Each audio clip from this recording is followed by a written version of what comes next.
کہا تو نے دی ہے تبھی تو مر گیا. کہا نہیں دی. کہا بابا تو بزرگ آدمی ہے سچ بول. تو بابا جی کہنے لگے سچ سنو. پھر میں آ رہا تھا, میرے پیروں سے مٹی اڑی, اس کے یار کے کپڑوں پہ پڑی, اسے برا لگا, اس نے مجھے مارا.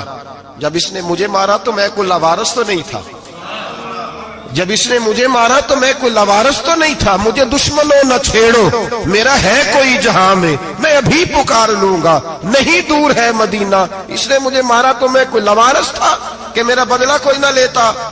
اس نے مجھے مارا ہے تو میرے یار کو برا لگا تو اس نے اسے مار دیا ہے. میری تو غلطی کوئی نہیں, یاروں کا جھگڑا ہے. یہ تو دوستوں کا جھگڑا ہے, یہ تو یاروں کا جھگڑا ہے. کوئی غلطی نہیں میری, کوئی غلطی نہیں. خش خش جنہ قدر نہیں میرا, اے میرے صاحب نو وڈیاں. میں تے گلیاں دا روڑا کوڑا, میں گلیاں دا روڑا کوڑا. مینوں محل چڑھایا ہے سائیاں, مینوں محل چڑھایا ہے سائیاں. فرمایا اس نے مجھے لاوارث سمجھا تھا کہ تھپڑ مار کے گزر جائے, میرا کو پوچھے گا ہی نہیں. میرے رسول پاک علیہ السلام کے بارے میں رب فرماتا ہے حبیب میں تو تیرے ہوتے ہوئے کافر کو سزا نہیں دیتا کہ تو موجود ہے. یاد رکھیں حضرت فضیل بن عیاض فرماتے ہیں ایک جوان تھا, مسجد میں آیا, لوگوں سے کہنے لگا روٹی کھلاؤ. کسی نے توجہ نہ کی. اس نے کہا میں رب بتانے والا ہوں, میری طرف دیکھو تو صحیح. کسی شخص نے خیال ہی نہ کیا. پھر اس نے کہا یار تھوڑا سوچو. نمازیوں سے کہا, اہل علاقہ سے کہا, انہوں نے کہا تیری طرح کے بڑے درویش دیکھیں. مسجد کے محراب میں وہ رب کریم کا بندہ انتقال کر گیا. جب فوت ہو گیا نا, لوگوں کا مزاج ہے بیمار کو دوائی نہیں دیتے, جنازے پہ وقت پہ پہنچ جاتے. جب کوئی گر رہا ہوتا ہے تو سہارا کوئی نہیں دیتا. جب کوئی گر جاتا ہے, ٹانگ ٹوٹ جاتی ہے, تو تیمارداری کو زمانہ پہنچ جاتا ہے.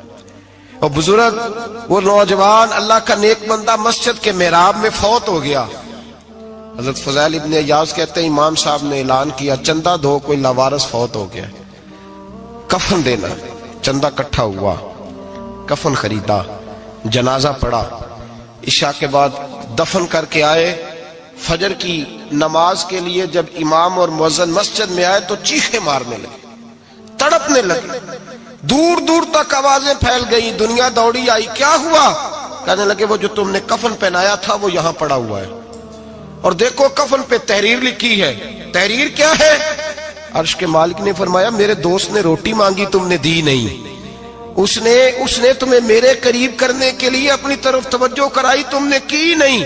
اور میرا یار تمہارے کفن کا محتاج تھا, سنبھال کے رکھو اپنا کفن, میں نے اسے جنت کا لباس عطا فرما دیا, سنبھال کے رکھو. یہ کوئی لاوارثوں کا ٹولہ ہے؟ یاد رکھیں جو وارث والے ہیں, وارث والے ان کا رنگ اور ہے, جو ماننے والے ہیں ان کا مزاج اور ہے. اپنی زندگی لاوارثوں کی طرح نہیں. اللہ تعالیٰ اپنے بندوں سے بڑی ہی محبت فرماتا ہے.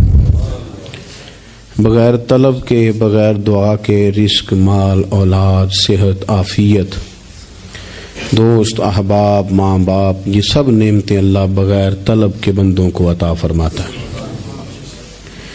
اللہ تبارک و تعالی اپنے بندوں کے حق میں رحمت والے فیصلے کرتا ہے, درگزر والا معاملہ فرماتا ہے. جگہ جگہ قرآن مجید میں اللہ تعالیٰ نے اپنے بندوں پر رحمت کرنے کا ذکر فرمایا ہے. ان اللہ یغفر الذنوب جمیعا, فرمایا بے شک رب تمہارے سارے ہی گناہ معاف فرما دے گا. تم نا امید نہ ہونا, وہ معاف کر دے گا تمہیں. قرآن مجید میں فرمایا ان اللہ بالناس لرؤوف الرحیم, بے شک اللہ اپنے بندوں پر بڑا ہی مہربان اور نہایت ہی رحم کرنے والا, رؤوف اور رحیم ہے, بڑا مہربان ہے, کرم فرماتا ہے. اللہ تعالیٰ اپنے بندوں سے بڑا جلد راضی ہو جاتا ہے. وہ اپنے بندوں کو بہت زیادہ مشقت میں نہیں ڈالتا. وہ اپنے بندوں سے اپنی نعمتوں کا بدلہ نہیں چاہتا.